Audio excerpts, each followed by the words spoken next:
Daily भी एक question लिखते रहे हो, फिर इसके अलावा घर से लिख के लाए हो, फिर बीच बीच में भी टेस्ट हुआ है, एक टेस्ट फिनिश करने के बाद भी फिर एक टेस्ट कंडक्ट कर देंगे, तो मतलब अच्छा खासा तुम्हारा वर्ल्ड हिस्ट्री में टेस्ट हो गया। तो इससे क्या हुआ कि तुम लोगों को लिखने का कुछ न कुछ कंटिन्यूसली प्रैक्टिस होता रहा। तो इसमें क्वेश्चन अगर बड़े साइज का आए तो उसको कैसे छोटा किया जाए, छोटे साइज को कैसे बड़ा किया जाए, तो ये तो थोड़ी बहुत अब तुम लोग खुद भी सीख चुके होगे कि हाँ उसको कैसे हम छोटा बड़ा कर ले। तो आपको प्रिसाइज करना ही पड़ेगा। एग्जाम हॉल में आप मान के चलिए कि सबसे बड़ी विफलता का कारण यही होता है कि जो आप पढ़ते हो और वहां जो लिखना होता है उसके बीच तालमेल नहीं बन पाता है। तुमको अगर कोई एकमात्र पूछे कि भाई क्या कारण है कि बच्चे कम सक्सेसफुल हो रहे हैं विशेषकर हिंदी माध्यम में, तो बताना कि वो लिख नहीं पाते हो। अब क्यों नहीं लिख पाते, वो कई मोर्चों पर जाके विफलता होती है। एक मोर्चे पर समझने पर विफलता होती है, कुछ कुछ जो कि समझ नहीं पाते तो लिख नहीं पाते। दूसरी बात है क्वेश्चन को एक्सप्लेन गलत करते हैं, तो क्वेश्चन एक बार अगर एक्सप्लेन गलत करोगे तो उसका आंसर ही पूरा गलत हो जाता है। तीसरी बात यह है कि क्वेश्चन में आप चाहे 2000 शब्द का नोट्स पढ़ के जाओ, लेकिन वहां पर आपको लिखना पड़ेगा 200 वर्ड्स में, 150 वर्ड्स में। तो उसमें लोग जो काट छांट करते हैं तो उसमें इंपॉर्टेंट पॉइंट कट जाता है और अनइंपॉर्टेंट पॉइंट लिख के चले आते हैं। ये सब का अगर कॉन्टिन्यूसली प्रैक्टिस पहले से होता रहे तो फिर इस तरह की समस्या नहीं आएगी। तो इसीलिए मैंने आप लोगों को बताया था, याद करो कि जैसे बीच वाले टाइम में कुछ रिवाइज किया है, रिवाइज करोगे फिर समस्या नहीं होगी। जैसे एक तो हमने तुमको एंटीसीडेंट पार्ट बताया। एंटीसीडेंट पार्ट का मतलब है कि एंशिएंट यूरोप, मेडिएवल यूरोप से लेकर आधुनिक पश्चिम का उद्भव। तो आधुनिक पश्चिम के उद्भव तक तुम्हारा बैकग्राउंड कायम हो गया। उसका दूसरा सेगमेंट तुमने पकड़ा प्रबोधन से, जहां से तुम्हारा सिलेबस शुरू होता है। और प्रबोधन के बाद आपने अमेरिकी क्रांति, अमेरिकी संविधान वाला पार्ट को कवर किया। उसके बाद फ्रांस की क्रांति, फ्रांस के संविधान वाले पार्ट को कवर किया। वहां से आगे बढ़े तो 19वीं सेंचुरी में यूरोपीय क्रांतियां, उदारवाद, राष्ट्रवाद, कांग्रेस और वियना, वहां से बढ़ते हुए गए और साम्राज्यों के विघटन तक जाकर 19वीं सेंचुरी का उत्तरार्ध में साम्राज्यों के विघटन तक जाकर आपको समाप्त। उसी में आपका इटली, जर्मनी के एकीकरण वगैरह वाला भी सारे टॉपिक्स आ गए। तीसरा पार्ट फिर तुमने औद्योगिक क्रांति से पकड़ा, तो you have started from industrial revolution. अब इंडस्ट्रियल रेवोल्यूशन से तुमने शुरू किया तो औद्योगिक क्रांति के बाद तब तुम्हारा आया समाजवाद और मार्क्सवाद का टॉपिक आया। समाजवाद, मार्क्सवाद के बाद फिर साम्राज्यवाद का टॉपिक आता है और फिर आप सीधा स्मूथली फर्स्ट वर्ल्ड वॉर में चले गए। फर्स्ट वर्ल्ड वॉर के बाद यूरोप के दो विश्व युद्धों के बीच यूरोप, उसी में आपको एक डायग्राम पूरा ले जाता है फासीवाद, नाजीवाद तक, जिसमें आप देखते हो एक पेरिस पीस कॉन्फ्रेंस पर ही 3-4 एस्पेक्ट बनता है। फिर जैसे पूंजीवाद का प्रथम संकट, रूस की संकट के प्रथम विश्व युद्ध, पूंजीवाद का प्रथम संकट पे रूस की क्रांति, रूस की बोल्शेविक क्रांति पर तुम आ गए। और फिर पूंजीवाद का दूसरा संकट विश्व आर्थिक मंदी पर आ गए। और फिर उसके बाद तुम सीधा स्मूथली फासीवाद और नाजीवाद पर चले गए और फासीवाद और नाजीवाद से तुम सेकेंड वर्ल्ड वॉर तक आ गए। अब तुम्हारा जो नेक्स्ट वन बना वह बनता है तुम्हारा सेकेंड वर्ल्ड वॉर के बाद। तो सेकेंड वर्ल्ड वॉर के बाद भी दो बनता है। कुछ मैं कल तुमको एक्स्ट्रा स्टडी मटेरियल दूंगा जो आपको कुछ सिलेबस से बाहर भी होगा।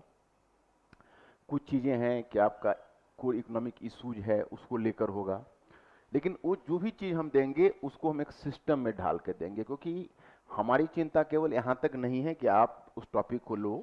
हमारी चिंता यहां तक है कि उस टॉपिक को आप ऐसे दिमाग में पिरो लो कि उस पर अगर कोई भी क्वेश्चन आए तो उस क्वेश्चन को आप लिख कर आ सको। तो आप पहले इतना तक बता दो। फिर सेकेंड वर्ल्ड वॉर के बाद तुम चले तो सेकेंड वर्ल्ड वॉर के बाद फिर मैंने एक डायग्राम बनाया, तुम्हें याद होगा। तो उस डायग्राम में तुमने देखा कि सेकेंड वर्ल्ड वॉर के बाद पहले तो सेकेंड वर्ल्ड वॉर के मध्य ही यूरोप के प्रभुत्व का अंत हुआ और संयुक्त राज्य अमेरिका के प्रभुत्व का उद्भव हुआ। 5 शताब्दी के यूरोप के प्रभुत्व का अंत हुआ। उसके बाद तुमने देखा कि सेकेंड वर्ल्ड वॉर के मध्य ही कुछ ऐसे मुद्दे उभर कर आए जो युद्ध काल के जो मित्र थे वो शांति काल में मित्र नहीं रह गए और शीत युद्ध का इनिशियल पर्सपेक्टिव यूरोप में बन गया। क्या तो तुम लोगों को कुछ याद ही होगा इश्यूज क्या क्या उभर कर आए। दूसरा मोर्चा खोलने का मुद्दा, इटली का समर्पण का मुद्दा। Are you getting this point? फिर वहां से तुम फिर आगे बढ़े तब तुमने जैसे अटलांटिक चार्टर देखा, तो उसका इम्पैक्ट डिकोलोनाइजेशन पर, और डिकोलोनाइजेशन पर 4-5 चीजों का इम्पैक्ट पड़ा है। एक तो कोल्ड वॉर का भी इम्पैक्ट डिकोलोनाइजेशन पर पड़ा है। फिर आप कोल्ड वॉर के अलावा आपने अटलांटिक चार्टर का इम्पैक्ट, अटलांटिक चार्टर का एक इम्पैक्ट तुम यूएनओ की स्थापना के रूप में भी देख रहे हो।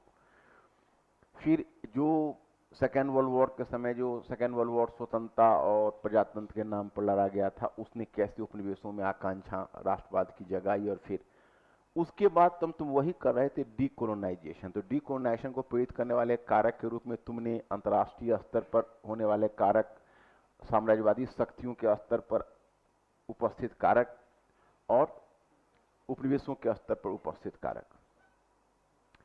अब उसी में होता है कि जब सब कुछ तुम देखे रहते हो, तो अगर तुम्हारे दिमाग में सारे आइडियाज होते हैं, सारे आइडियाज का तो सारे तो बड़ा वेग टर्म है, अगर कुछ मतलब काम लाइक आइडियाज तुम्हारे दिमाग में होते हैं, तो क्वेश्चन के अंदर से इंडिकेशन निकल जाता है कि उत्तर क्या लिखा जाना चाहिए।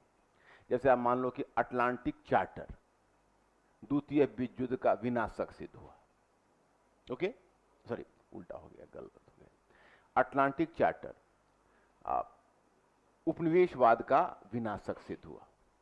ओके, इस कथन का विश्लेषण कीजिए, और वहीं पर कहा देता है कि भाई इस कथन का समालोचनात्मक परीक्षण कीजिए। तो दोनों का बल अलग अलग बदल जाएगा कि नहीं? ये इस चीज को तुम लोग समझ पा रहे हो, बदल जाएगा। इस कथन से आप कहां तक सहमत हो, तो बताना पड़ेगा कि भाई अटलांटिक चार्टर तो एक ही फैक्टर है, ये तो केवल उनकी एक बौद्धिक विलास था पश्चिमी शक्तियों का, लेकिन जब उपनिवेश छोड़ने की बात हुई तो उन्होंने कितना लफड़ा किया, अल्जीरिया में किया, वियतनाम में किया, आज जहां शीत युद्ध का मुद्दा आया वहां तो अटलांटिक चार्टर को उन्होंने, समझ रहे हो कि नहीं? तो अब समालोचनात्मक परीक्षण का मतलब ये नहीं कि तुम केवल उसका नेगेटिव ही नेगेटिव बोलो, पहले अटलांटिक चार्टर के अच्छा से शुरू करो कि अटलांटिक चार्टर में ये वादा किया गया, इसने उपनिवेशों की आकांक्षा को जगाया। मेरी बात समझ रहे हो कि नहीं? ये कला को सीखोगे तो क्वालिफाई कर जाओगे, ये कला को नहीं सीखोगे तो आई एम सॉरी, कुछ नहीं होगा। फिर ये सीखना पड़ेगा तुमको, और तुमको जो हमने इतना टाइम दिया है वो ये सीखने के लिए दिया है, केवल तुम्हारा कोर्स कंप्लीट करने के लिए नहीं दिया है। तुमको ये चीज सीखनी पड़ेगी, टर्म को पकड़ना पड़ेगा, आलोचनात्मक जो सोच तुम्हारा दृष्टिकोण होगा वहां से उत्तर निकलेगा। उसी तरह हर मुद्दे पर होता है। जैसे अब तुमने सुएज नहर संकट पढ़ा होगा, पढ़ा है कि नहीं? तो सुएज नहर संकट में तुम देखोगे रसिया बनाम अमेरिका मुद्दा नहीं है, वहां मुद्दा है ब्रिटेन बनाम अमेरिका। तो दुनिया को तो ये लग रहा है अभी, मतलब लॉर्ड ऑफ द स्टॉर्म करके एक बुक आई थी, कोई जर्नलिस्ट ने लिखा था, मैंने उसको पढ़ा, तो ऐसी बात नहीं कोई नई चीज थी, लेकिन उसने बड़ा विस्तार से दिया था। हालांकि उतना विस्तार से जरूरत भी नहीं होती है हमारे सिविल सर्विसेज में। हमारे सिविल सर्विस में तो स्मार्ट थिंकर चाहिए, थोड़ा सा सुराग मिल जाए लिख डाले। यहां तो ज्यादा जानना विनाशक हो जाता है, तो कितना पढ़ेंगे। आप जिसको यूनिवर्सिटी में स्पेशलाइजेशन करना है वो एक विषय पढ़ता है, यहाँ तो हम लोगों को पूरा स्काई के अंदर जितना है सब जीएस में शामिल है। तो वैसी सिचुएशन में हम लोग, चाहे आप मान लो थोड़ा ऑप्शनल ही है, तो जो तुम ग्रेजुएशन से और पोस्ट ग्रेजुएशन तक, मतलब ऑनर्स के लेवल तक बच्चा जो पढ़ता है वो सीधा दे देता है यूपीएससी में पूरा सिलेबस उठा के, चाहे कोई भी विषय को लो, कोई भी सब्जेक्ट को लो। तो उस अच्छा, और बच्चे जो अधिकतर आते हैं वो उस सब्जेक्ट के नहीं होते हैं, दूसरे सब्जेक्ट से आके उसको लेते हैं। तो वो अगर चाहेगा कि हम यूनिवर्सिटी वाले पैटर्न को फॉलो करो तो मुंह की खानी पड़ेगी। वो ना बुक पढ़ पाएगा ज्यादा, ना पर्सपेक्टिव बहुत ज्यादा समझ पाएगा। तो उसको तो एक स्मार्ट रीडर होना है, और वो स्मार्ट रीडर में है कि कम से कम पढ़ने से ज्यादा प्रोडक्शन ले। तो अब अगर वेस्ट एशिया वाला जो मुद्दा आया, अमेरिका का मुद्दा आया, तो वहां का जो मुद्दा है तो वो मुद्दा एक दूसरा रुख पकड़ लिया। दूसरा रुख से हमारा आशय ये है कि ब्रिटेन अमेरिका के साथ चलने के लिए मजबूर है, लेकिन ब्रिटेन लूज कर रहा है। ब्रिटेन एक लूजिंग पावर है, अमेरिका एक गेनिंग पावर है। ब्रिटेन को खतरा रूसी साम्राज्यवाद से भी है, लेकिन उससे कम खतरा अमेरिकी साम्राज्यवाद से नहीं है। क्योंकि एक समय था कि पूरे पश्चिम एशिया में और अरब क्षेत्र में ब्रिटेन का राज था। अमेरिका, अपना संयुक्त राज्य अमेरिका जो इमर्जिंग पावर है, वो अपना प्रभाव क्षेत्र को बढ़ाता जा रहा है, और ब्रिटेन का जो साम्राज्यवादी पहुंच है, ब्रिटेन का जो साम्राज्यवादी प्रसार है, वो ब्रिटेन का साम्राज्यवादी प्रसार सिकुड़ता जा रहा है। तो ये स्थिति तो ब्रिटेन के लिए बड़ा कष्टकर है क्या। तो यहां पर मैं आपको बताना चाह रहा कि फिर वहां पर मामला चला जाता है वहां से आते हो तो फिर शीत युद्ध में 3-4 इंपॉर्टेंट क्राइसिस है, जिसमें एक सुएज नहर संकट पूछूंगा, उससे तो क्यूबा पक्षपात संकट हमने दिया हुआ है, वियतनाम संकट है, उसके बाद कोरिया संकट है, सुएज नहर संकट तुमने देख लिया। तो ये 4 इंपॉर्टेंट संकट को तुम ध्यान में रखो। फिर तुमको मैंने बुकलेट में दिया हुआ है शीत युद्ध का प्रभाव, जो प्रभाव भी पड़ा है वो प्रभाव भी दुनिया में अलग अलग पड़ा है। 4-5 मुद्दे हैं, बस 4-5 मुद्दे ये ध्यान रखो। एक बार यूपी में पूछा था शीत युद्ध का प्रभाव, बहुत पहले 6-7 वर्ष पहले, तो इन्हीं को ध्यान में रखना है। फिर तुम देखोगे शीत युद्ध का अंत और एक ध्रुवीय शक्ति के रूप में अमेरिका का विकास, और उसी समय सोवियत रूस का विघटन और समाजवादी देशों में होने वाले परिवर्तन। ये तुम कर लोगे तो तुम्हारा टॉपिक बकता है यूएनओ, और एक होता है अफ्रीका और अफ्रीका और लैटिन अमेरिका के विकास में बाधाएं। तो तुम अभी हम बता रहे थे आपको कि आप कर रहे थे डीकोलोनाइजेशन पर डीकोलोनाइजेशन जो आपका टॉपिक है। तो डीकोलोनाइजेशन पर आपने 2 मॉडल देखा था, एक पूंजीवादी मॉडल, अब देखना है समाजवादी मॉडल। लेकिन डीकोलोनाइजेशन में मैंने एक डीकोलोनाइजेशन मतलब विउपनिवेशीकरण में मैंने एक मुद्दा उठाया कि विउपनिवेशीकरण के युग में उपनिवेशवाद के एक नए मॉडल का विकास जो दक्षिण अफ्रीका ने किया था। क्योंकि दक्षिण अफ्रीका वाला जिस समय दुनिया में उपनिवेश मुक्त हो रहा था, उस समय दक्षिण अफ्रीका ने उपनिवेशवाद का एक बड़ा ही विभत्स मॉडल डेवलप किया था, जिस मॉडल को तुम अपार्थाइड के नाम से जानते। वहीं पर हम लोग चर्चा कर रहे थे और वहीं से हम लोग आगे बढ़े। तो हेडिंग क्या दिया था तुम लोगों ने?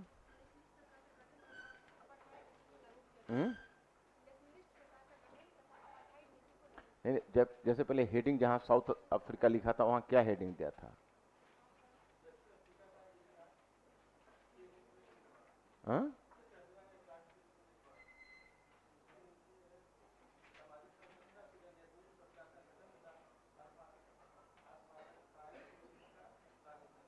नहीं, जहां से दक्षिण अफ्रीका का तुमने टॉपिक शुरू किया है वहां किस हेडिंग के साथ शुरू किया है?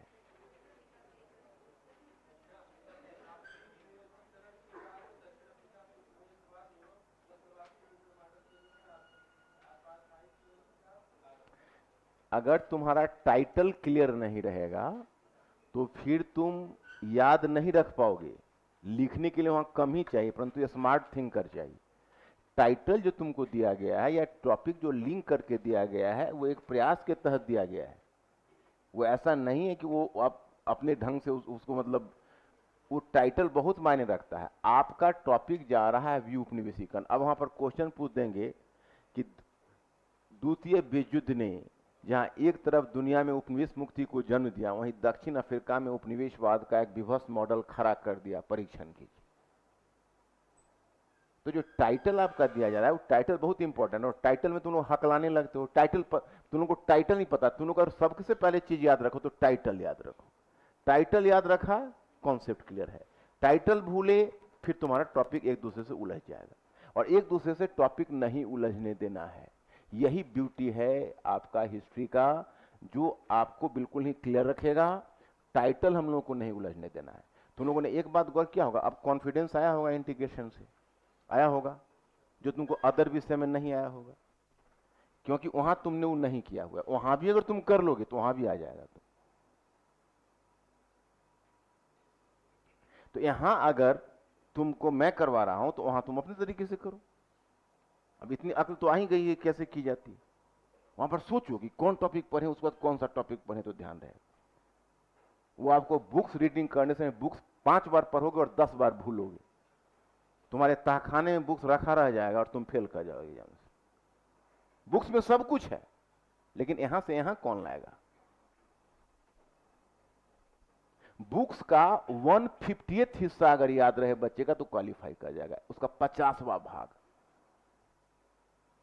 समझ रहे हो? जो बुक में जो तुम्हारा है उसका 50वां हिस्सा तुमको याद रहे, तुमको क्वालिफाई कर। 50वां हिस्सा की कौन गारंटी लेगा? 5% याद नहीं रहेगा तुमको परीक्षा। और सबसे बड़ी चीज जो लिखी रहेगी उसे बाहर खींच कर नहीं आएगी। अब मैं इसमें जितना तुमको डालना हूं उसी बेसिस पर, तो लास्ट में क्या लिखा अब बताओ? हाँ, टाइटल पहले फिर लाइन। पहला टाइटल नहीं, लास्ट टाइटल, लास्ट लाइन।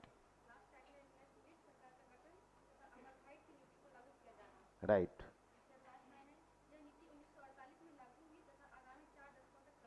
चलती रही। अब नीचे ब्रेक देकर लिखिएगा छोटी, अपार्थाइड नीति के महत्वपूर्ण पहलू। अपार्थाइड नीति के महत्वपूर्ण पहलू।